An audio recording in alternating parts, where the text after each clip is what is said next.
नमस्कार दोस्तों, यूएस और एग्रीकल्चर फाउंडेशन के ऑनलाइन यूट्यूब चैनल में आपका स्वागत है। आज हमारी 55वीं क्लास है। सबसे पहले मैं आप सभी से माफ़ी चाहूँगा कि 55वीं क्लास आपको कल नहीं मिल पाई। कुछ किसी कारणवश हम आपकी क्लास आपको प्रोवाइड नहीं करवा पाए, उसके लिए आपसे माफ़ी चाहते हैं। और ईद भी थी, जो कि जिसको मीठी ईद कहते हैं, वो भी थी, तो वो भी कल निकल गई।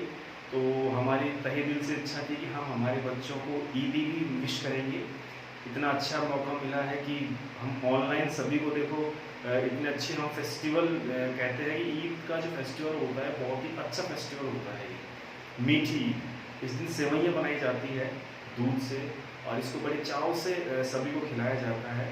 लेकिन इस कोरोना के चलते हुए गवर्नमेंट ने निर्देश दिया है कि इस त्यौहार को घर से ही मनाएं और घर पे ही नमाज अदा करें। तो सभी जो मोमडन्स भाई बहनें हैं, जो मोमडन्स विद्यार्थी हैं, उन सभी को यूएस और एग्रीकल्चर फाउंडेशन परिवार की तरफ से ईद की ढेर सारी शुभकामनाएं, ढेर सारी बधाइयों। और ये ईद आपके जीवन में एक नई खुशहाली लेकर के आए और आप सभी का चयन सरकारी विश्वविद्यालय में हो, और जो मोमडन्स भाई नहीं है उनका भी चयन गवर्नमेंट विश्वविद्यालय में हो। ऐसा हमारा यूएस तमर फाउंडेशन परिवार आपकी शुभकामनाएं देता है, आपको आशीर्वाद देता है। तो चलिए बच्चों, अब हम आज का टॉपिक शुरू करते हैं। आज का नया टॉपिक है और ये बहुत ही इम्पोर्टेंट टॉपिक है। इसको आप पहले पढ़ भी चुके हैं, इस टॉपिक के बारे में पहले आप जानकारी ले भी चुके हैं, लेकिन ये थोड़ा सा क्या ऐसा टॉपिक है जिसमें कन्फ्यूजन ज़्यादा रहता है। इस टॉपिक पे कन्फ्यूजन ज़्यादा रहता है, तो मैंने प्रयास किया है कि मैं इसको कन्फ्यूजन क्लियर करते हुए पढ़ूं, क्योंकि अगर शब्द का मतलब आपको पता चल गया तो 50% तो क्वेश्चन आपने वहीं हल कर दिया। जो डेफिनेशंस आती है, छोटी छोटी परिभाषाएं आती हैं, वहाँ आपको केवल उस परिभाषा के शब्द में ही उसका मतलब छिपाना रहता है। आपने अगर परिभाषा को सही ढंग से समझ लिया तो आप कोई सी डेफिनेशन दे सकते हैं। टर्मिनोलॉजी क्लियर होना बहुत जरूरी है। परिभाषित जो शब्दावलियाँ होती हैं वो क्लियर होना बच्चों बहुत जरूरी है। देखो 12वीं तक आपने जो पढ़ा है वो ठीक है, लेकिन अब आके आपको ये चीज़ों की बहुत ज़्यादा जरूरत पड़ने वाली है। तो मैं आपको जो टॉपिक पढ़ाने वाला हूँ, सबसे पहले तो मैं उसकी टर्मिनोलॉजी क्लियर करूँगा कि उसकी परिभाषा क्या है, उसका शाब्दिक अर्थ क्या है, और उसका कृषि में क्या योगदान है, और किस प्रकार से उससे क्वेश्चन बनते हैं, किस प्रकार से उससे प्रश्न बनते हैं। तो ये भी आपके एग्जाम की दृष्टि से बहुत ही महत्वपूर्ण टॉपिक है, और आपको ये बीएससी में भी मिलेगा पढ़ने के लिए, बीएससी एमएससी में भी ये आपको मिलेगा। तो चलिए बच्चों, शुरुआत करते हैं।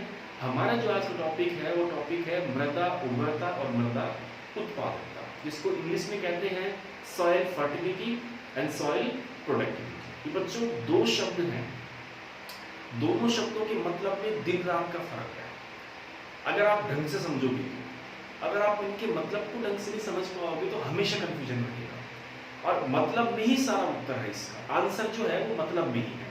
तो चलिए पहले हम आपके इनके जो मीन्स हैं वो आपको क्लियर करवाते हैं और शुरू करते हैं हमारे आज के टॉपिक। चलिए, आज का हमारा टॉपिक है मृदा उर्वरता एवं मृदा उत्पादकता। मृदा उत्पादकता,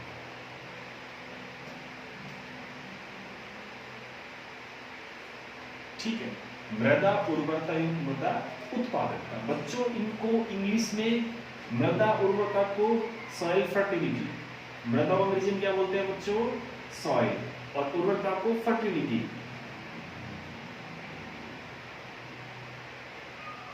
है ना, सॉइल फर्टिलिटी, एंड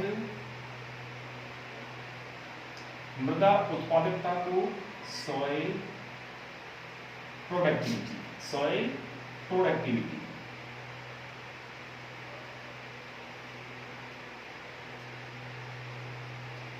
ठीक, मृदा उर्वरता और मृदा उत्पादकता, soil fertility and soil productivity. चलिए बच्चों, सबसे पहले हम बात करेंगे मृदा उर्वरता क्या है, उसके बाद मृदा उत्पादकता क्या है। ठीक है, सबसे पहले हम बात करते हैं मृदा उर्वरता की। तो बच्चों मृदा उर्वरता, मृदा उर्वरता, ये शब्द दो शब्दों से मिलकर बना है। कौन कौन से शब्द? मृदा और प्लस उर्वरता। क्लियर? हम बहुत ही सिंपल लैंग्वेज में आपको पढ़ा रहे हैं, स्टेप बाय स्टेप पढ़ाते चल रहे हैं। तो दो शब्दों से मिलकर बना है, पहला कौन सा है? मृदा और दूसरा उर्वरता। ठीक है, अब चलिए, मृदा और उर्वरता जो है ये एक दूसरे से जुड़ी हुई संबंधित शब्द है। जैसे उर्वरता जो शब्द है, उर्वरता शब्द किससे बना है? उर्वरकता से बना है। किससे बना है? उर्वरक से। उर्वरकता जो शब्द है ये किससे बना है बच्चों? उर्वरक से। जी हाँ, उर्वरक जिनको हम फर्टिलाइजर बोलते हैं, जिनको हम क्या बोलते हैं बच्चों? फर्टिलाइजर्स बोलते हैं इंग्लिश में। तो वो उर्वरक जो है उसी से मिलकर बना है उर्वरकता। मतलब अगर किसी भी चीज में, किसी भी तत्व में, किसी भी जगह पर उर्वरक का गुण पाया जा रहा है, किसका गुण पाया जा रहा है? उर्वरक का गुण पाया जा रहा है, तो उस चीज को, उस जगह को क्या कहेंगे? उर्वरता कहेंगे। क्या कहेंगे बच्चों? उर्वरता कहेंगे। जैसे अगर यूरिया के अंदर उर्वरक का गुण है, ठीक है, तो यूरिया क्या हुआ? उर्वरक हो गया। ठीक है, वही पदार्थ हो गया। अगर हम बात करें हमारी मिट्टी के अंदर उर्वरकता का गुण है, ठीक है, मिट्टी के अंदर उर्वरकता का गुण है, तो हमारी मिट्टी क्या हो गई? उर्वरक मिट्टी हो गई। तो ये उर्वरक वाला गुण क्या कहलाएगा? मृदा उर्वरता। ठीक है ना? जो उर्वरक वाला गुण है ये क्या कहलाएगा? मृदा उर्वरता। अब इसको सिंपल भाषा में आइए, उर्वरक हम मिट्टी में डालते हैं ना उर्वरक। खाद एवं उर्वरक बुआई से पहले मिट्टी में डाले जाते हैं। तो खाद का नाम तो आप जानते हैं, सामान्य खाद, जैसे गोबर की खाद, केचुए की खाद, कंपोस्ट। ठीक है, ये सारे जो है इसको खादें कहते हैं। उर्वरक में आते हैं आपके यूरिया की खाद, डीएपी, एसएसपी, जो सिंथेटिक फर्टिलाइजर हैं, जिनका निर्माण हम फैक्ट्रियों में करते हैं, जिनका निर्माण हम प्रयोगशालाओं में करते हैं। ठीक है, तो उन्हें हम कहते हैं उर्वरक। क्या कहते हैं बच्चों? उर्वरक। और जिनका निर्माण हम खेतों में करते हैं, बिना किसी प्रयोगशाला के करते हैं, कार्बनिक तत्वों से इनका निर्माण होता है, या जो कि अनावश्यक वस्तुएं होती हैं, अनावश्यक चीजें होती हैं, जैसे पशु मल। ठीक है, इसके अलावा पेड़ पौधों के बचे हुए डंठल, पेड़ पौधों का कचरा, सूखी पत्तियां, कूड़ा करकट, तो उन चीजों से मिला के जो अपना खाद बनाया जाता है, तो वो खाद कहलाता है। और केमिकल्स को मिक्स करके जो रसायन के तरीके से जो पोषक तत्व वाला पदार्थ बनाया जाता है, उसे उर्वरक कहा जाता है। तो उर्वरक के अंदर क्या पाए जाते हैं बच्चों? पहले तो आप देखो उर्वरक कौन कौन से हैं। उर्वरक आपके यूरिया, पहला उर्वरक कौन सा कहलाएगा? आपको सबसे सिंपल उर्वरक का नाम लिख रहा हूं, यूरिया। पहला कौन सा बच्चों? Urea. First fertiliser is urea. दूसरा है डीएपी, इनके नाम आपने सबने सुन रखे हैं, है ना? तीसरा एसएसपी। ठीक है, ये मैं आपको तीन ही नाम लिखवा रहा हूं, यूरिया, डीएपी और एसएसपी।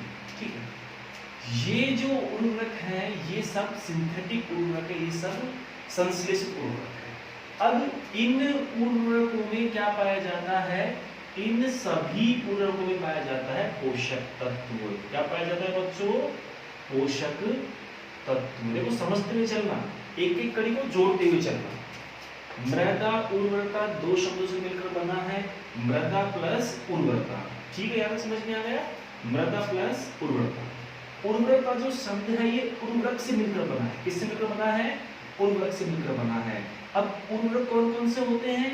यूरिया, डीएपी, एसएसपी, और भी बहुत सारे उर्वरक हैं, लेकिन हम यहाँ केवल चुनिंदा उर्वरकों के नाम लिख रहे हैं ताकि जिनके आपके नाम याद हो।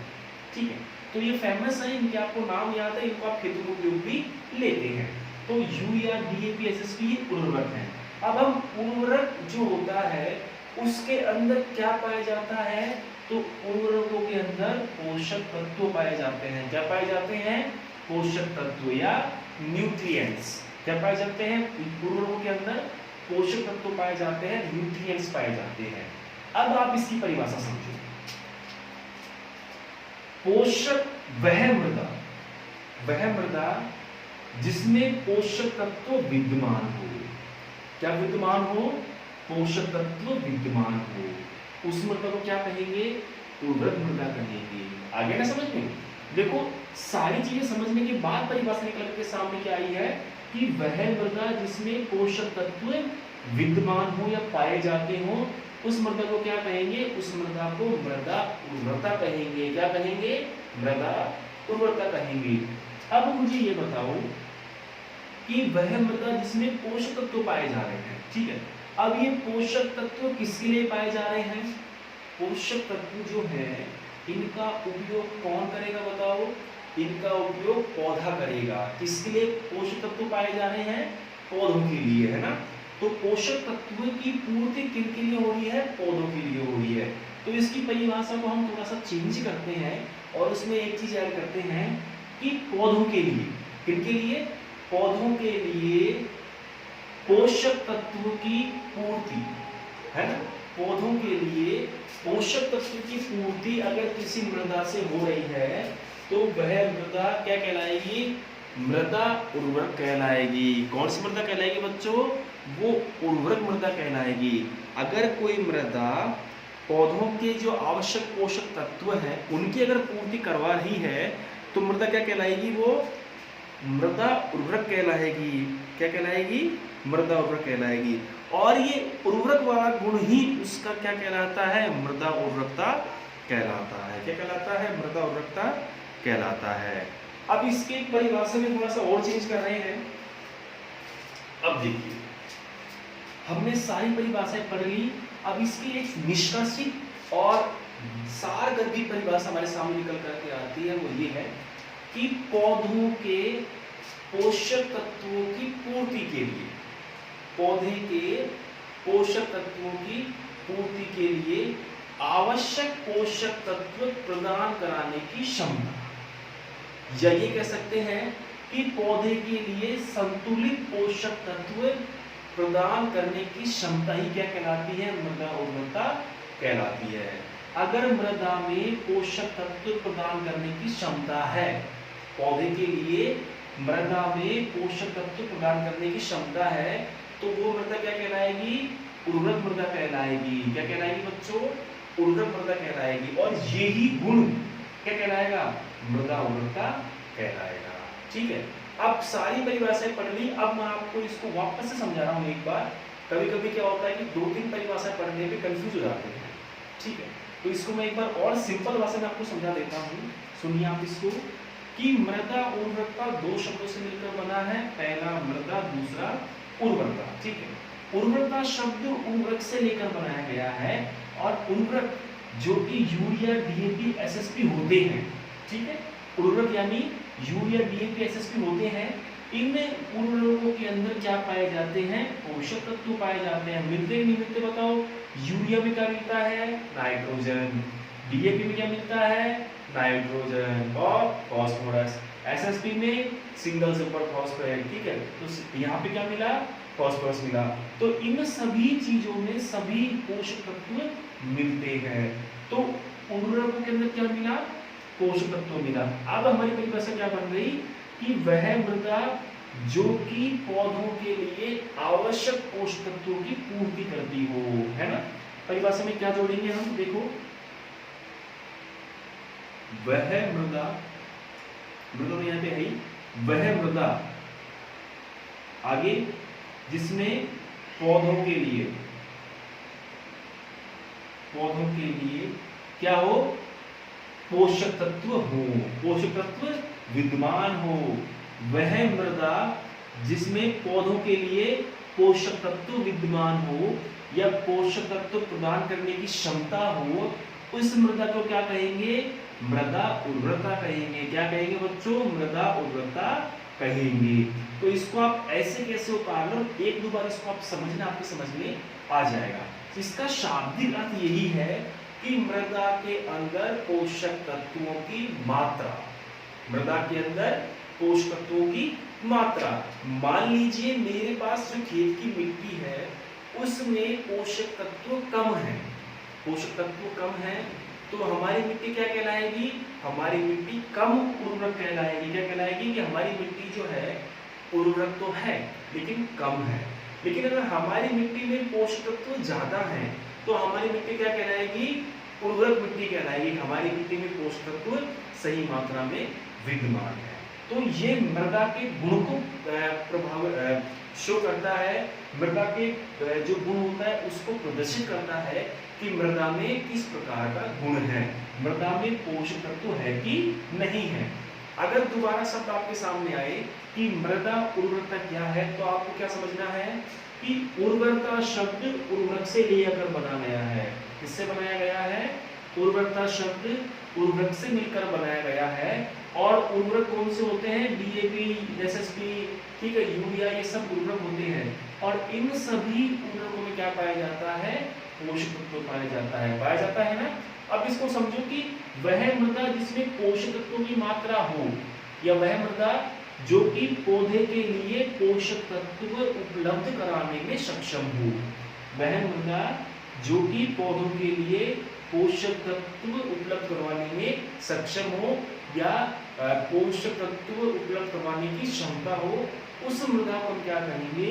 मृदा उर्वरता कहेंगे, सॉइल फर्टिलिटी कहेंगे। ठीक है, तो ये मृदा उर्वरता का थोड़ा सा डायग्राम है, जिसको आप उतार लीजिए बच्चों ऐसे जैसे। इसके डायग्राम से ही इसकी परिभाषा क्लियर हो रही है ना, कि क्या कहना चाह रहा है। ठीक है, आगे चलिए। जो ये उर्वरता होती है, ठीक है, जो उर्वरता होती है इसमें मिट्टी की सभी प्रकार की जो प्रकृति होती है उनका समावेश होता है, सभी प्रकार की प्रकृतियों का समावेश होता है। देखिए कौन कौन सी प्रकृतियां हैं। मृदा उर्वरता में मिट्टी की रासायनिक प्रकृति कौन सी?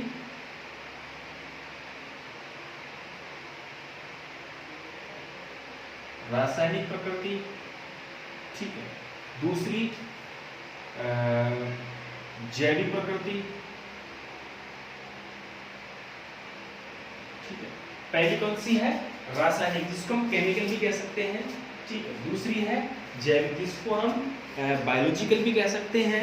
और तीसरी है भौतिक, जिसको हम फिजिकल भी कह सकते हैं। तीसरी कौन सी बच्चों? भौतिक, जिसको हम फिजिकल भी कह सकते हैं, ठीक है। तो मृदा के अंदर मृदा की रासायनिक, जैविक और भौतिक जो ये प्रकृतियां हैं, जो ये शक्तियां हैं, इनके योग को भी मृदा उर्वरता कहा जाता है, मृदा उर्वरता कहा जाता है। कभी कभी क्या होता है, प्रश्न में ये डाल देते हैं रासायनिक, जैविक एवं भौतिक शक्ति के योग को क्या कहते हैं? रासायनिक, जैविक एवं भौतिक शक्ति के योग क्या कहते हैं? मृदा उर्वरता कहते हैं। क्योंकि देखो, अगर मृदा में उर्वरक पाए जाएंगे, अगर मान लीजिए हमारी मृदा में नाइट्रोजन है, ठीक है, नाइट्रोजन हमारी मृदा में मौजूद है, तो नाइट्रोजन रासायनिक दृष्टि से भी है, क्योंकि नाइट्रोजन भाई रसायन है। नाइट्रोजन यूरिया होता है, उसका सूत्र क्या है?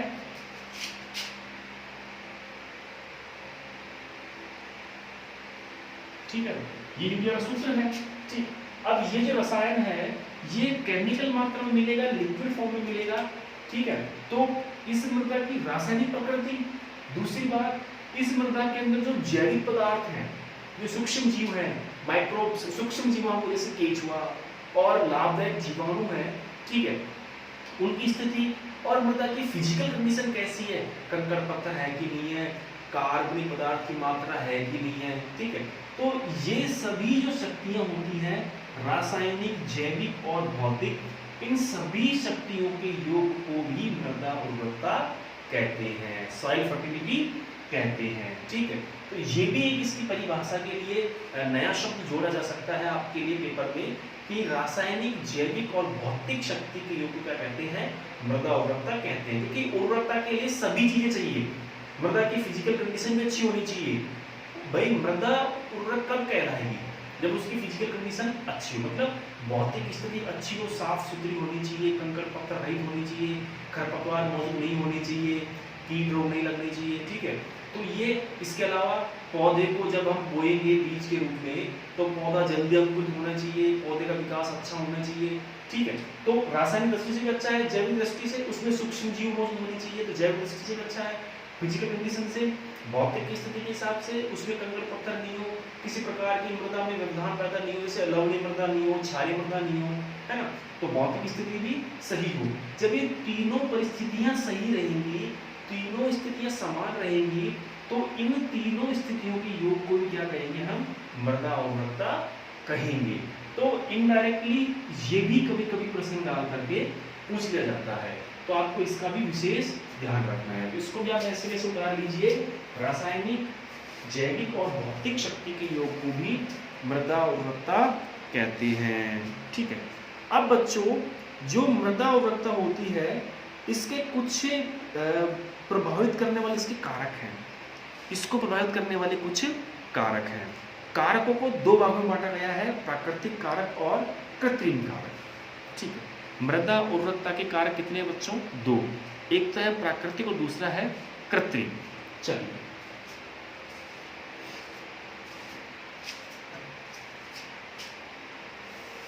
ये बहुत ही छोटा चैप्टर है, आज पूरा हो जाएगा चैप्टर ये। मृदा उर्वरकता को प्रभावित करने वाले कारक।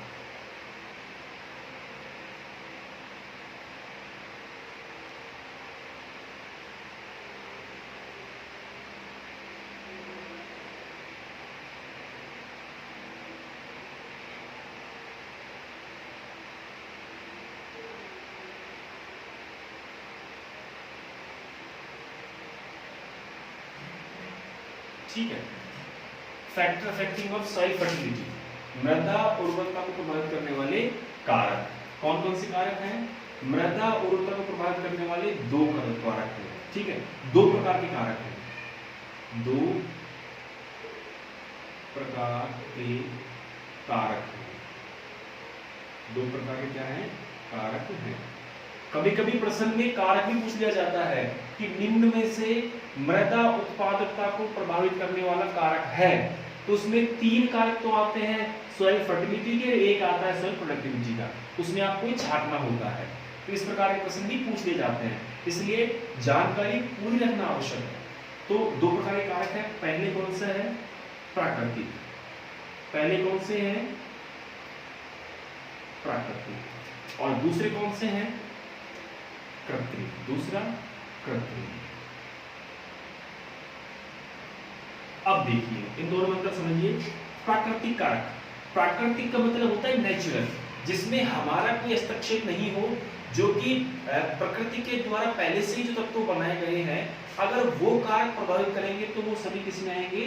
प्राकृतिक कारक में। जैसे पैतृक पदार्थ, अब हमारी मिट्टी के पैतृक पदार्थ जो हैं, जैसे मैंने आपको बताया था चट्टानों में सबसे पुरानी चट्टान और मूल चट्टान कौन सी है? आग्नेय चट्टान, ठीक है। तो उसमें कुछ हम चेंज कर सकते हैं क्या? पॉसिबल ही नहीं है, क्योंकि वो तो मेन है, मुख्य चट्टान, उसमें क्या चेंज करेंगे? तो वहीं पे स्थलाकृति या फिर पैतृक पदार्थ जो होता है मिट्टी का पुराना, कोई व्यक्ति है जो अपनी पीढ़ी में जाकर के जैसे अपने दादा और परदादा जो मर गए उनमें जाके बदलाव पैदा कर दे, ऐसा हो सकता है क्या? ये पॉसिबल नहीं है। इसलिए पैतृक पदार्थ जो होते हैं इनको मनुष्यों के द्वारा बदला नहीं जा सकता। तो अगर इनमें किसी प्रकार का बदलाव होगा तो वो किस में आएगा?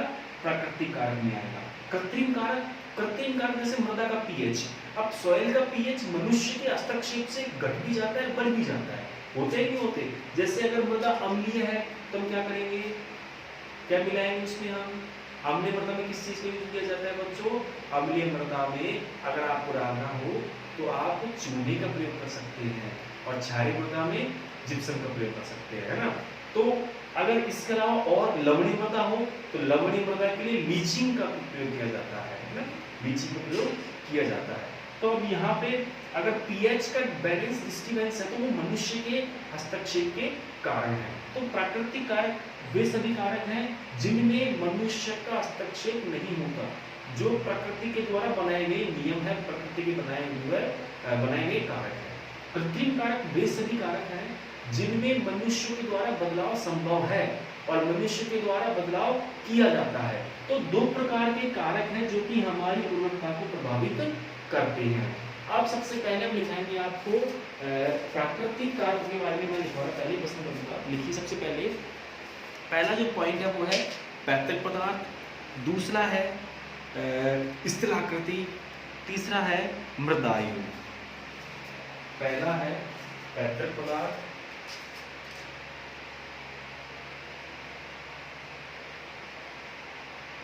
पैतृक पदार्थ,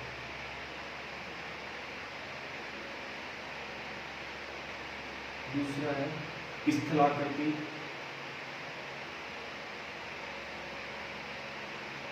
तीसरा है मृदा आयु।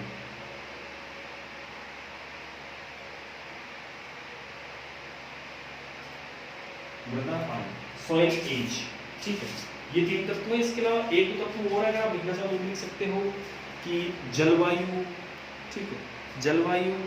इसके अलावा मृदा अपर्दन, मृदा की भौतिक दशा, ये भी आप लिख सकते हो।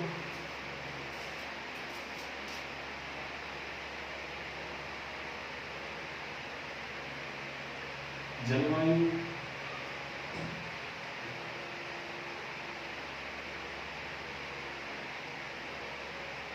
मृदा अपर्दन, मृदा की भौतिक दशा,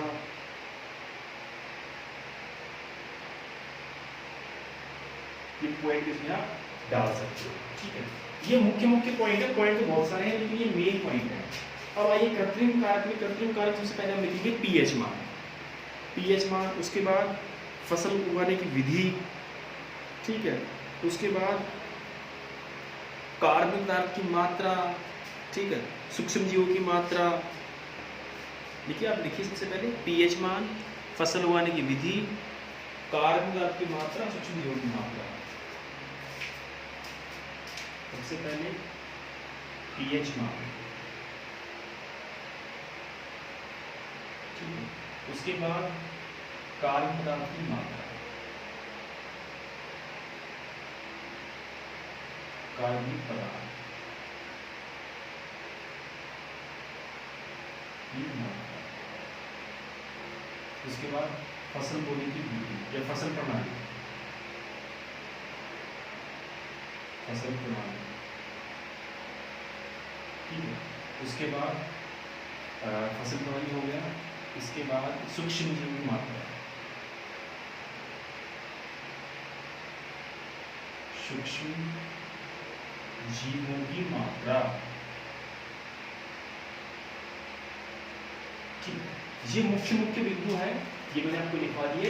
इनमें ज्यादा कुछ हेरफेर नहीं है, केवल इनका मतलब समझ लो बहुत है। देखिए प्राकृतिक कारक वे सभी कारक जो कि प्रकृति के द्वारा बनाए गए हैं। जैसे पैतृक पदार्थ, मान लीजिए हमारी मिट्टी के पैतृक पदार्थ अगर अच्छे हैं, हमारी मिट्टी के पैतृक पदार्थ अच्छे हैं तो हमारी मृदा कैसी होगी, उर्वरक होगी। अगर पैतृक पदार्थ अच्छे नहीं हैं तो हमारी मृदा उर्वरक नहीं होगी, उपजाऊ नहीं होगी। नेक्स्ट स्थलाकृति, अगर स्थलाकृति ढाल वाली है, ढलावदार, जैसे ढाल इस प्रकार का ढाल है तो मृदा के पोषक तो बहकर कहाँ जाएंगे, नीचे आ जाएंगे। तो स्थलाकृति भी मृदा उर्वरकता को प्रभावित करती है। नेक्स्ट मृदा आयु, मृदा की उम्र जैसे जैसे बढ़ती जाती है उसमें पोषक तत्वों की जो मात्रा होती है घटती जाती है। तो मृदा की उम्र के अपोजिट चलती है पोषक तत्वों की मात्रा। मैं लिखवा दूंगा अभी आपको क्वेश्चन। नेक्स्ट जलवायु, जलवायु का भी बहुत योगदान रहता है। जैसे आपको बताया था मैंने कि जलवायु के संवेग से चट्टानें जो टकराती हैं तो उनसे नए नए चट्टानों का निर्माण होता है, ठीक है। जैसे आग्नेय चट्टान, कायांतरित, अवसादी, इसमें हुआ क्या, यही है, जलवायु की वजह से दो खनिज लवण मिले हैं और नई चट्टान बन गई। तो जलवायु भी मृदा की उर्वरता को प्रभावित करती है। नेक्स्ट मृदापर्दन, मृदापर्दन का मतलब होता है मृदा का एक स्थान से हट करके दूसरे स्थान पर पहुंचना, सॉइल इरोजन होना। तो मृदा अगर एक स्थान से हट करके दूसरे स्थान पर जल के द्वारा पहुंच रही है तो उसे कहेंगे जल अपर्दन। और हमारी मृदा एक स्थान से दूसरे स्थान पर हटकर वायु के द्वारा पहुंच रही है तो उसका कहेंगे हम वायु अपवर्तन। तो जब मृदा अपवर्तन का चैप्टर चलेगा तब आपको हम चीजें विस्तार से समझा देंगे। ठीक है, भौतिक दशा, अगर मान लीजिए हमारी, ये मैंने आपको पहले बता दिया था अभी इस चैप्टर में कि सॉइल की और फिजिकल कंडीशन अच्छी नहीं है, भौतिक दशा अच्छी नहीं है, तो हमारी मिट्टी उर्वरक किसी भी हालत में नहीं हो सकती, क्योंकि फिजिकल कंडीशन सही होना बहुत ज़्यादा जरूरी है। जैसे पथरीली जगह उर्वरक नहीं होती, क्योंकि उसकी जो वास्तविक स्थिति है, भौतिक स्थिति, उसमें क्या है, पत्थर विद्यमान है, इसलिए वहाँ पौधे जीवन यापन नहीं कर सकते। ठीक, तो ये तो हो गए प्राकृतिक कारक। इसमें सभी कारकों में मनुष्यों का कोई हस्तक्षेप नहीं है, ये सब प्रकृति के द्वारा बनाए गए कारक हैं, इसमें मनुष्य बदलाव नहीं कर सकता। दूसरा आता है कृत्रिम कारक। कृत्रिम कारक जो है इसमें सबसे पहला आता है पीएच मान। पीएच मान आपको मैंने बता ही दिया। अब लवणीय मृदा, अम्लीय मृदा, क्षारीय मृदा, तो इस प्रकार से मनुष्य उसमें बदलाव कर सकता है। अगर मान लीजिए हमने ज्यादा मात्रा में यूरिया डाल दिया, ऐसा प्रश्न पूछा जाता है आपके, शायद अब देखो एजुकेशन लेवल को दिनों दिन बढ़ाते जा रहे हैं, एजुकेशन लेवल जो है आए दिन कठिन होता जा रहा है बच्चों। तो जो प्रश्न हमारे टाइम पे बीएससी में पूछे जाते थे, आज वो प्रश्न आपके टाइम पे 12वीं में पूछे जाने लग गए हैं, तो कितना एडवांस हो गया टाइम। तो क्या पता क्वेश्चन आपसे पुटअप कर लिया जाए इस प्रकार का भी। तो मैं आपको पहले ही बता देता हूँ कि यूरिया का प्रयोग सबसे ज्यादा करते हैं भारत में। सबसे ज्यादा उपयोग किस प्रकार के उर्वरक का होता है, यूरिया का होता है कि नहीं होता। यूरिया में क्या पाया जाता है बच्चों, यूरिया में नाइट्रोजन पाया जाता है। कितनी मात्रा में पाया जाता है, 46%, 46%। ठीक है, तो ज्यादा मात्रा में यूरिया डालने से मिट्टी पर क्या प्रभाव पड़ता है। प्रश्न ऐसे भी आ जाते हैं कभी कभार कि हमको पता है कि हम यूरिया डाल रहे हैं, लेकिन ज्यादा मात्रा में, मोर यूज ऑफ यूरिया, अधिक मात्रा में अगर हम यूरिया डालेंगे तो हमारी मिट्टी पर क्या प्रभाव पड़ेगा। तो बच्चों अगर हम आवश्यकता से ज्यादा या बार बार अगर हम यूरिया डाल रहे हैं तो हमारी मिट्टी की प्रकृति में क्या बदलाव हो जाएगा, हमारी मिट्टी की जो प्रकृति है वो अम्लीय हो जाएगी। कैसे हो जाएगी, एसिडिक सॉइल हो जाएगी, अम्लीय मृदा हो जाएगी। पीएच मान हमारी मृदा का कम हो जाएगा। क्या हो जाएगा बच्चों, कम हो जाएगा। इसलिए पीएच मान में भी परिवर्तन जो होता है, ये अब यूरिया की सप्लाई हमने तो की है खेत में, ये तो है कि नहीं कि भगवान ऊपर से यूरिया बरसा रहे हैं, हम लोग डाल रहे हैं यूरिया, तो मनुष्य के द्वारा है, तो कृत्रिम कारक हो गया। कर्म के द्वारा जो कार्य किए जा रहे हैं, हमने कर्म किया, हमने यूरिया खेत में डाला, इसलिए हमारी मिट्टी कैसी हो गई, अम्लीय हो गई। चूंकि मिट्टी अम्लीय हो गई तो अम्लीय मिट्टी का हमने अनुमान कैसे लगाया, पीएच मान से। चूंकि 0 से 7 तक जो पीएच मान होता है वो अम्लीय होता है और 7 से 14 तक जो होता है वो क्षारीय होता है। तो अगर हमारी मिट्टी अम्लीय हो रही है, इसका मतलब पीएच मान 7 से कम हो रहा है। तो पीएच मान भी प्रभावित करता है मृदा उर्वरता को। अगर मृदा अम्लीय हो जाएगी तो हमारी मिट्टी की जो उर्वरक क्षमता है वो भी कम हो जाएगी। तो पीएच मान भी हमारी मृदा उर्वरता को प्रभावित करता है। कार्बनिक पदार्थ की मात्रा अगर मिट्टी में कम है, देखो खाद डालना मनुष्य के हाथ में है, हम चाहे तो खेत में खाद डालें, चाहे तो नहीं डालें। यह कार्बनिक पदार्थ से मतलब देसी खाद से है। अगर कार्बनिक खाद की मात्रा कम है, देसी खाद की मात्रा कम है, तो हमारी मिट्टी उपजाऊ कम रहेगी। अगर खाद की मात्रा अच्छी है तो हमारी मिट्टी उपजाऊ अच्छी रहेगी। और एक प्रश्न मैंने आपको लिखा भी दिया ये कि प्रति हेक्टेयर 3 वर्ष में एक बार 10 टन, कितनी, 10 टन गोबर की खाद का उपयोग करना आवश्यक होता है ना। 3 वर्ष में एक बार 10 टन गोबर की खाद का उपयोग अवश्य करें। तीसरा है फसल प्रणाली। अगर फसल प्रणाली हम सही काम में ले रहे हैं तो हमारी मिट्टी की उर्वरकता भी सुधर सकती है। मान लीजिए हमने हर बार ऐसी फसल काम में ली जो कि पोषक तत्वों का अवशोषण ही अवशोषण कर रही है, तो बताओ हमारी मिट्टी की उर्वरकता कम होगी, बढ़ेगी, कम होगी। हम जानते हैं गेहूं के लिए नाइट्रोजन चाहिए 120 केजी, चाहिए कि नहीं चाहिए, लेकिन चने के लिए चाहिए 10 केजी। गेहूं के लिए नाइट्रोजन की मात्रा कितनी चाहिए, गेहूं के लिए कितना नाइट्रोजन चाहिए बच्चों, 120 केजी प्रति हेक्टर, और चने के लिए कितना, 10 केजी प्रति हेक्टर। अब दोनों फर्क देखो, कहाँ पे 120 केजी, कहाँ 10 केजी। अब इसका मतलब क्या है? इसका मतलब ये है, अगर गेहूं को ज्यादा नाइट्रोजन चाहिए, ज्यादा नाइट्रोजन हम दे रहे हैं, इसका मतलब गेहूं मिट्टी में से नाइट्रोजन का अवशोषण ज्यादा कर रहा है, मिट्टी में से नाइट्रोजन का अवशोषण ज्यादा कर रहा है।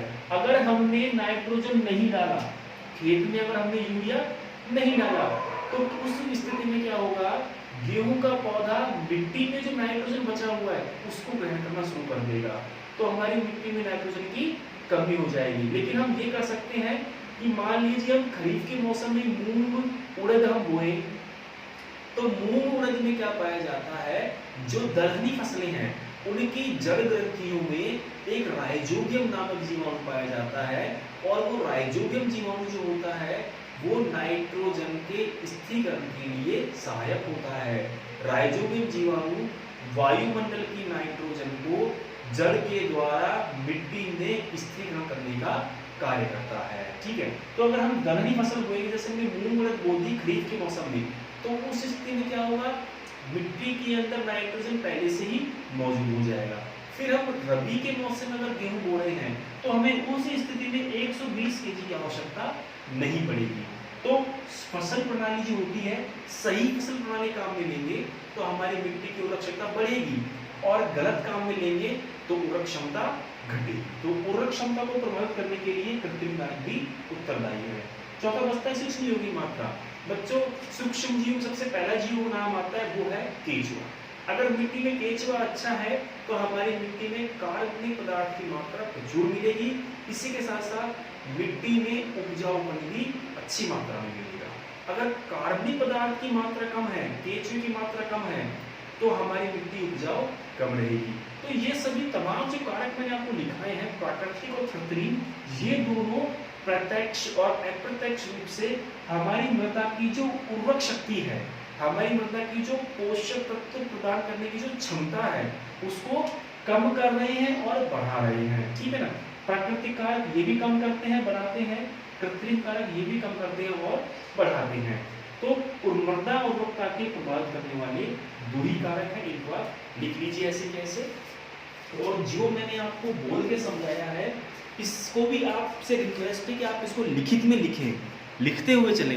देखो, हर चीज लिख पाना पॉसिबल नहीं है, जितना हो सके आप जो मैं बोल रहा हूँ उसको भी साथ के साथ आप लिखते जाएं, ताकि आपको उनमें से भी काफ़ी क्वेश्चंस आपको मिल जाएंगे। तो मृदा उर्वरकता को प्रभावित करने वाले कारक हमने लिख दिए हैं। ठीक है, अब इसमें एक क्वेश्चन ये बनता है कि मृदा की उम्र बढ़ने के साथ साथ मृदा में जो उपजाऊ क्षमता होती है वो कम होती जाती है। मृदा में आयु बढ़ने के साथ साथ मृदा की उर्वरक क्षमता कम हो जाती है ना? कुछ इंपॉर्टेंट क्वेश्चंस है वो लिख लो।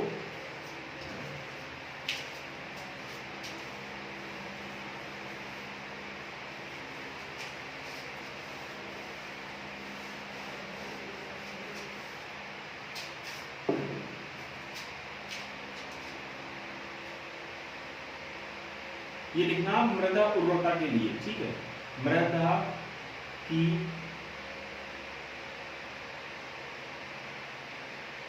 आयु बढ़ने पर उर्वरक शक्ति कम हो जाती है, या उर्वरक,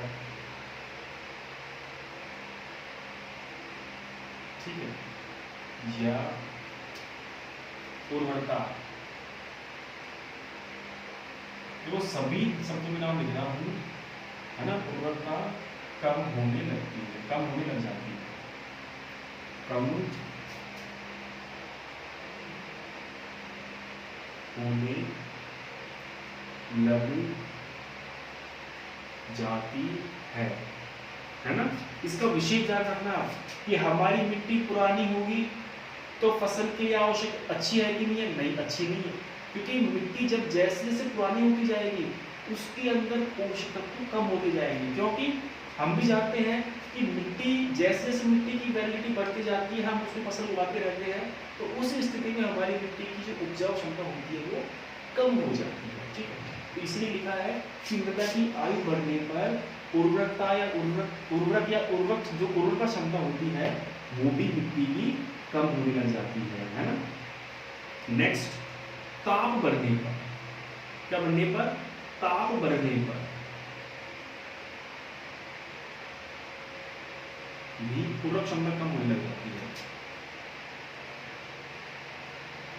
ताप बढ़ने पर भी उर्वरकता कम होने लग जाती है।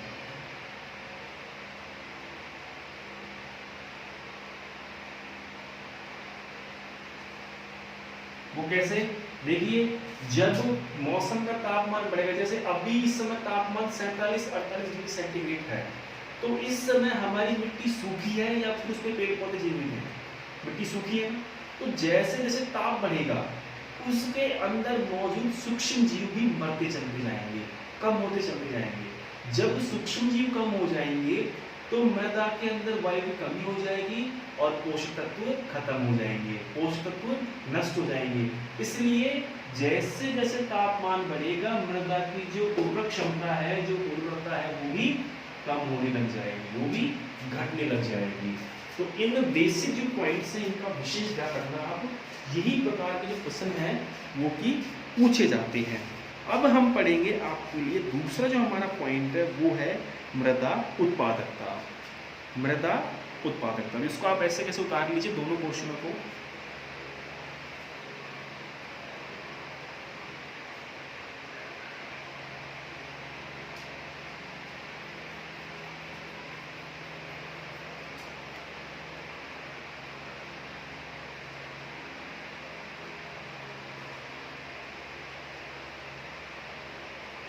चलिए,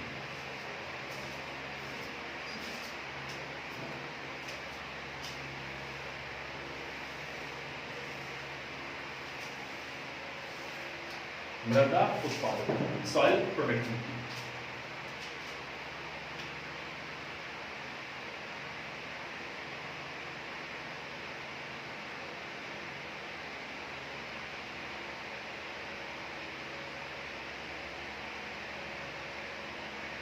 ठीक है, देखिए मृदा उत्पादकता दो शब्दों से मिलकर बना है। जैसे हमने आपको पहले समझाया था, मृदा उत्पादकता को ये बना है मृदा प्लस उत्पादकता।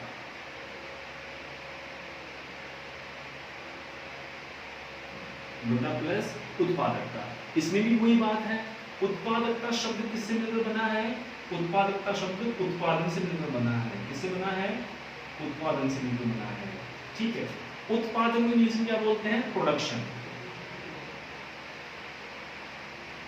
उत्पादन को इंग्लिश में क्या बोलते हैं बच्चों? प्रोडक्शन बोलते हैं। जैसे हमारी मिट्टी में इस बार गेहूं का उत्पादन इतना हुआ, या हमारे खेत में गेहूं का उत्पादन इतना हुआ। ठीक है, तो प्रोडक्शन या उत्पादन। ठीक है, उत्पादकता किससे मिलकर बना है? उत्पादन से मिलकर बना है। समझिए इसको एक बार। मृदा उत्पादकता दो शब्दों से मिलकर बना है, पहला मृदा, दूसरा उत्पादकता। उत्पादकता शब्द उत्पादन से लिया गया है। कहां से लिया गया है? उत्पादन से लिया गया है। अब इसकी परिभाषा को समझिए आप। वह मृदा जिसकी उत्पादन क्षमता सही हो या अच्छी हो। वह मृदा जिसकी उत्पादन क्षमता सही हो, या ये कह सकते हैं कि मृदा का उत्पादन बढ़ना। मृदा का उत्पादन बढ़ना, ये भी हम कह सकते हैं, या ये कह सकते हैं कि मृदा का या मृदा द्वारा फसल पैदा करने की क्षमता। मृदा द्वारा फसल उत्पादन की क्षमता, हम ये कह सकते हैं शाब्दिक और शॉर्ट में कि मृदा द्वारा फसल उत्पादन की क्षमता, या मृदा की फसल उत्पादन की क्षमता। ठीक है ना? ये देखिए आप, ये सबसे परफेक्ट रहेगा। मृदा उत्पादकता दो शब्दों से मिलकर बना है, पहला मृदा, दूसरा उत्पादकता। उत्पादकता शब्द उत्पादन से लिया गया है। किससे लिया गया है? उत्पादन से। उत्पादन को अंग्रेजी में प्रोडक्शन बोलते हैं। अब इसकी परिभाषा क्या बनी? परिभाषा बनी कि मृदा की या मृदा द्वारा मृदा की फसल उत्पादन की क्षमता, मृदा की फसल उत्पादन की क्षमता। अब ये क्या चीज हुई, ये देखो, अगर हमारी मिट्टी फसल उत्पादन अच्छा कर रही है, हमारी मिट्टी फसल उत्पादन अच्छा कर रही है, तो वो मिट्टी क्या कहलाएगी, उपजाऊ मिट्टी कहलाएगी। क्या कहलाएगी बच्चों, उपजाऊ मिट्टी कहलाएगी। और उस उपज देने का जो गुण है, मिट्टी में उपज हमें जो प्राप्त हो रही है उसका जो गुण है, वो गुण क्या कहलाएगा, मृदा उत्पादकता कहलाएगा। क्या कहलाएगा, मृदा उत्पादकता कहलाएगा।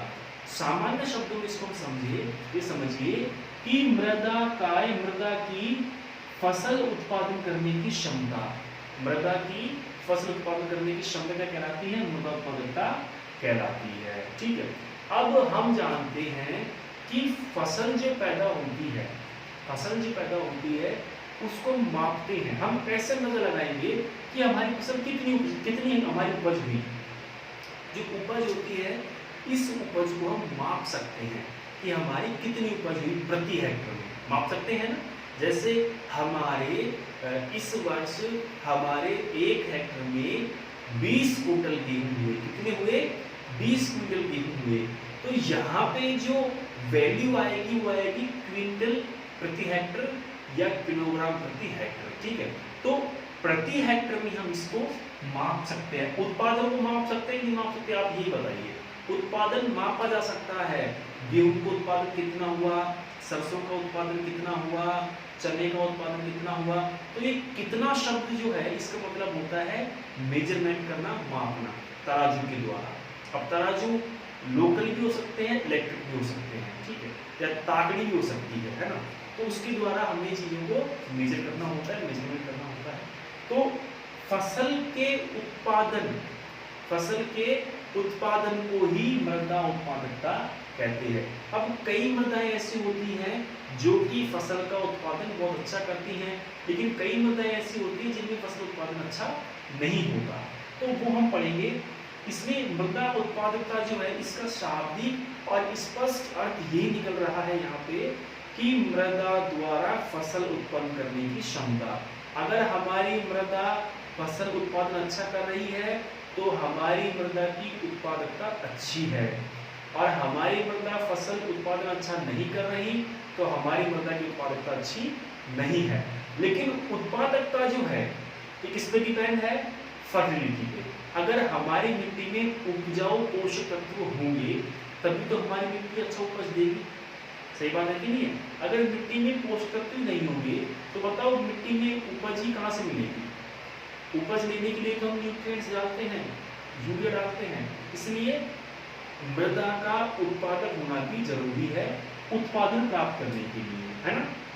चलिए अब इसके हम कुछ आपको शाब्दिक अर्थ लिखवाते हैं जो आपने लिख लिया। अब इसके प्रभावित करने वाले कारकों के ऊपर हम चर्चा करें तो देखिए, हमारी जो मृदा उर्वरकता है जिसको प्रभावित, चूंकि मृदा उर्वरकता मृदा उत्पादकता का पहलू है ना भाई। मृदा उर्वरकता जो है ये मृदा उत्पादकता का पहलू है। मृदा उत्पादकता जो है भाई हमारी फसल का जो उत्पादन है वो हमारी मृदा की पोषक तत्वों की मात्रा के ऊपर ही निर्भर करता है। करता है कि नहीं करता, बताओ। करता है, ठीक है। तो ये जो पोषक तत्वों की जो मात्रा है, ये इसको जो कारक प्रभावित कर रहे हैं वही कारक मृदा की उत्पादकता को भी प्रभावित करेंगे, है कि नहीं। तो सारे के सारे कारक आप ऐसे कैसे इसमें लिख लीजिए। अब इसमें जो अंतर है वो यही है कि मृदा उर्वरता और मृदा उत्पादकता, उर्वरता जो है इसको हम प्रति हेक्टेयर में नहीं माप सकते, लेकिन मृदा उत्पादकता को हम प्रति हेक्टेयर में माप सकते हैं, ठीक है। दोनों में अगर हम अंतर पढ़ेंगे तो दोनों में अंतर निकल करके यही आएगा, ठीक है। देखिए मृदा जो उर्वरकता है इसमें आप एक चीज को हमेशा ध्यान रखो, अगर मृदा में पोषक तत्व, क्या पोषक तत्व विद्यमान है, पोषक तत्व विद्यमान है, ठीक है। हमारी मिट्टी में पोषक तत्व विद्यमान है तो हमारी मिट्टी की उपज बढ़ेगी कि नहीं बढ़ेगी बताओ? हमारी मिट्टी की उपज बढ़ेगी। उपज क्या होगी बच्चों? बढ़ेगी। और हमारी मिट्टी की उत्पादकता भी बढ़ेगी। बढ़ेगी ना, क्योंकि उसमें क्या है? पोषक तत्व विद्यमान है। ठीक है। अब इसी से जुड़ा हुआ मैं एक शब्द आपको लिखवाऊंगा, वो लिखिए आप कि उर्वरक मृदा जो होती है वो उत्पादक होती है, लेकिन उत्पादक मृदा उर्वरक हो ये संभव नहीं है। ठीक है। उर्वरक उत्पादक जो मृदा है ये उर्वरक हो भी सकती है या नहीं हो सकती, इसको समझो आप। देखिए मैं शब्द का लिख रहा हूं,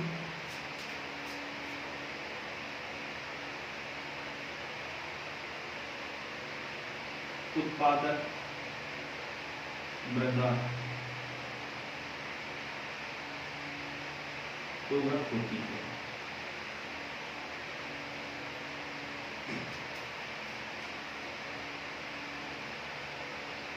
लेकिन उर्वरक मृदा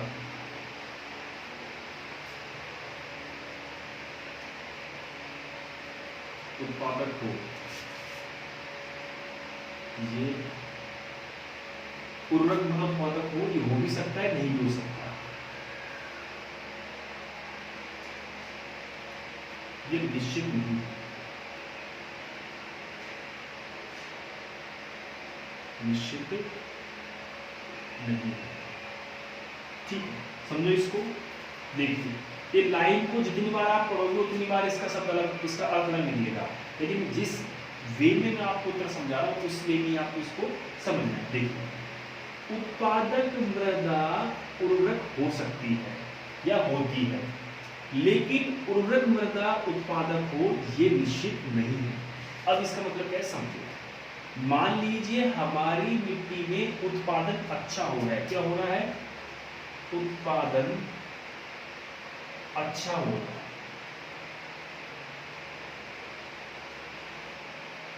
उत्पादन अच्छा हो रहा है। अब उत्पादन अच्छा हो रहा है, क्यों हो रहा है? क्योंकि हमारी मिट्टी में पोषक तत्व अच्छे हैं, पोषक तत्व सही मात्रा में है कि नहीं है भाई?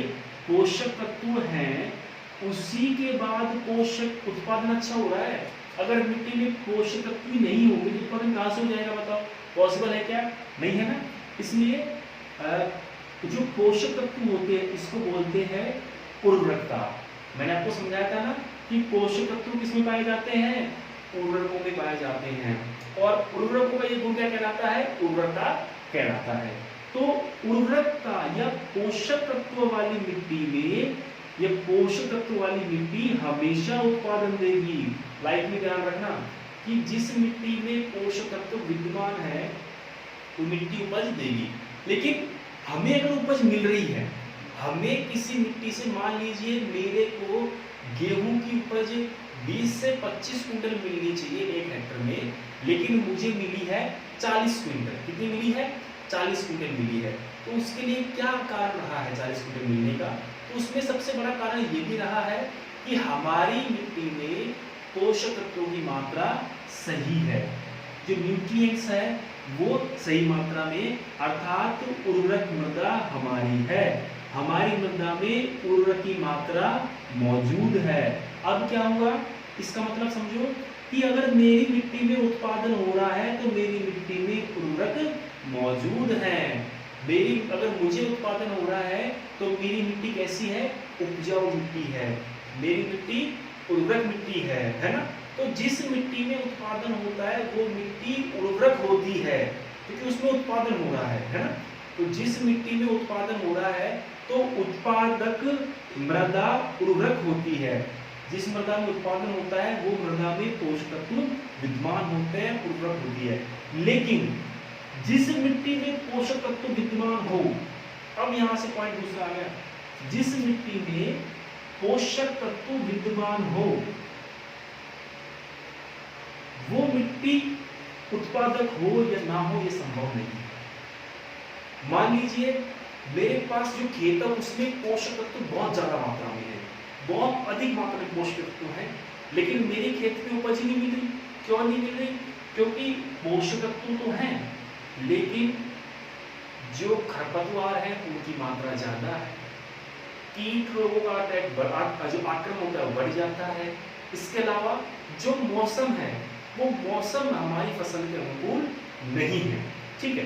तो पोषक तत्व होते हुए भी हमारी मिट्टी में पोषक तत्व होते हुए भी हमें उपज प्राप्त नहीं हो पाती है। तो इसका मतलब ये निकल रहा है कि उर्वरक मृदा उत्पादक हो ये निश्चित नहीं है। जो उर्वरक मृदा है जिसमें पोषक तत्व विद्यमान है वो मृदा उपज दे, ये कोई फिक्स नहीं है, कोई निश्चित नहीं है। लेकिन अगर कहीं से उपज मिल रही है, किसी मृदा से हमें प्रोडक्शन मिल रहा है, तो वह मृदा 100% उर्वरक है, उसमें 100% पोषक तत्व विद्यमान है। अगर पोषक तत्व विद्यमान नहीं होते तो उपज कहां से होगी? क्या बिना पोषक तत्वों के उपज संभव है? नहीं है। तो जो मृदा उत्पादक होता है या मृदा उत्पादकता होती है वो मृदा उर्वरक होती है, लेकिन उर्वरक मृदा उत्पादक हो ये कोई निश्चित नहीं है। इस शब्द का मतलब जहां जहां उर्वरक आए वहां वहां आप पोषक तत्व से समझ लेना, इसका मतलब समझ में आ जाएगा। जैसे यहाँ हम लिया कि उत्पादक मृदा उर्वरक होती है, यानी पोषक तत्व रहते हैं ना उत्पादक मृदा में, सब रहते तो है। लेकिन उर्वरक मृदा में या पोषक तत्व वाली मृदा में उपज अच्छी हो ये कोई निश्चित नहीं है। सही बात है, क्योंकि अगर पोषक तत्व विद्यमान है लेकिन अगर प्राकृतिक कारक जो कि मृदा उर्वरकता और मृदा उत्पादन को प्रभावित करते हैं वो कारक अगर ज्यादा प्रभावी रह गए तो हमारी मिट्टी की जो उपज है, फसलों की जो उपज है वो कम भी हो सकती है और बढ़ भी सकती है। तो पोषक तत्व वाली मृदा या उर्वरक मृदा उत्पादक हो भी सकती है, नहीं भी हो सकती, ये कोई निश्चित नहीं है। लेकिन उत्पादक मृदा में उर्वरक हमेशा होंगे, उत्पादक मृदा हमेशा उर्वरक मृदा रहेगी।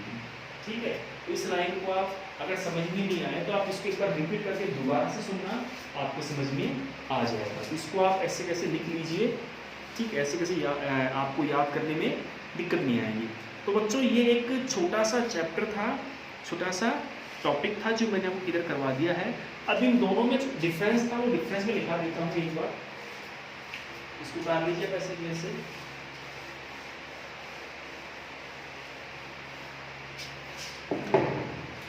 ताकि आपको समझने में और दिक्कत नहीं आए।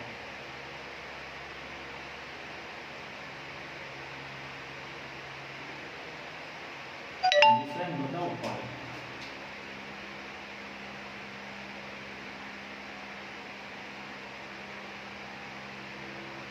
ठीक है, देखिए मृदा उर्वरता, मृदा उर्वरता है, इसका पता कैसे लगाएंगे हम? उर्वरता यानी पोषक तत्व, हमारी मिट्टी में पोषक तत्व हैं, इसका पता कैसे लगाएंगे हम? उस मिट्टी का सैंपल लेके हम उसको प्रयोगशाला में जांच करेंगे। अभी आपने देखा हो तो मिट्टी के परीक्षण का एक प्रयोग चल रहा है, ठीक है, तो वो बहुत ज़्यादा मात्रा में चल रहा है और इसके लिए सॉइल साइंस की लेबोरेटरी खुली जा रही है जिसको बोलते हैं मृदा परीक्षण, है ना। तो मृदा परीक्षण, सॉइल टेस्टिंग जो है बहुत ज़्यादा मात्रा में हो रहा है और किसानों से रिकमेंडेड ये किया जाता है फसल बोने से पहले आप अपनी मृदा के पोषक तत्वों की जांच जरूर से जरूर करवाएं ताकि आपको पता चल जाए कि आपकी मिट्टी कैसी है ना। तो इसका पता कैसे चलेगा? यहाँ एक शब्द आया कि मिट्टी में पोषक तत्वों की जांच अवश्य करवा लें। पोषक तत्वों की जांच यानी मृदा उर्वरता की जांच। तो मृदा उर्वरता की जांच हम कहाँ कराएंगे? लेबोरेटरी में या प्रयोगशाला में। तो इससे पहला शब्द क्या निकला कि मृदा उर्वरता की जो जांच होती है या मृदा उर्वरता का जो परीक्षण होता है वो प्रयोगशाला में संभव है, प्रयोगशाला में इसका परीक्षण किया जाता है। तो मृदा उर्वरता का परीक्षण कहाँ किया जाता है? प्रयोगशाला में। इसका परीक्षण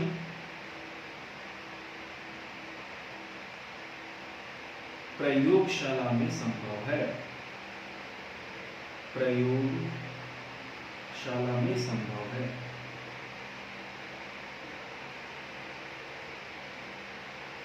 ठीक है। क्या हम अपनी जो प्रति हेक्टेयर उपज है उसको हम लैब में जा सकते हैं क्या? नहीं जा सकते। उसके लिए तो हमें फील्ड में ही जाना पड़ेगा। तो इसलिए मृदा उत्पादकता की जांच प्रयोगशाला में संभव नहीं है। इसकी जांच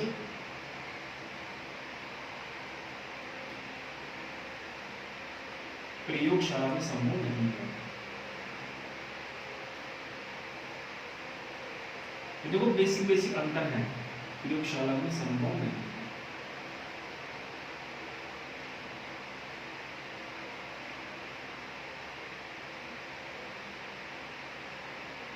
नेक्स्ट अगला इंपॉर्टेंट अंतर यह है कि इसको हम जो मृदा उर्वरता है इसको हम माप नहीं सकते।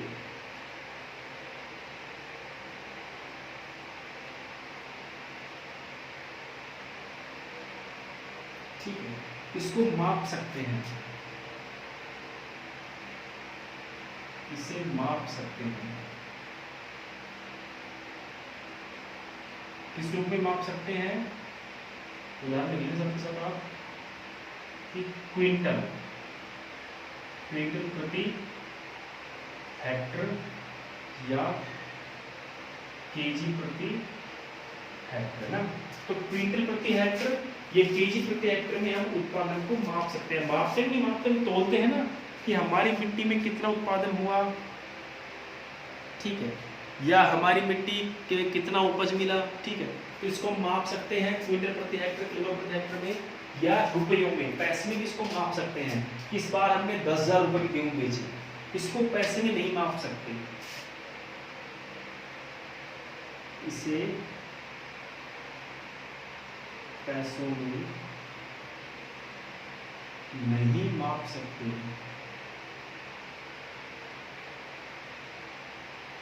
इसे पैसों में माप सकते हैं, इसे पैसों में माप सकते हैं।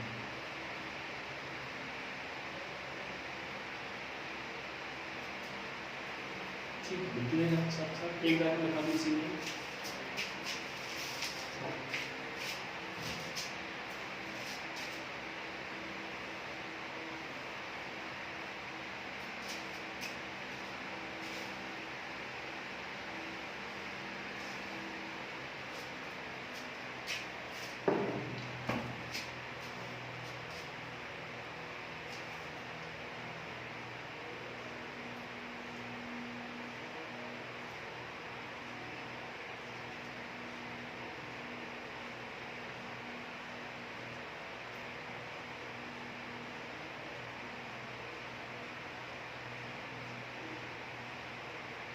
ये मृदा उत्पादक को ये निश्चित नहीं है। वही रहना भैया कि उर्वरक मृदा उत्पादक हो भी सकती, नहीं हो सकती, लेकिन किसी मृदा से अगर उत्पादन हमें मिल रहा है, उपज हमें मिल रही है, तो ये मृदा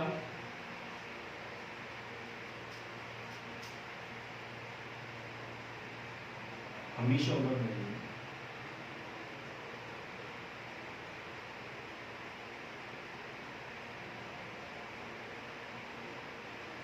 क्योंकि अगर मृदा में उर्वरक की मात्रा है तो वहां उपज अच्छी मिलेगी, लेकिन अगर उर्वरक है तो उपज अच्छी हो या ना हो कोई जरूरी नहीं है।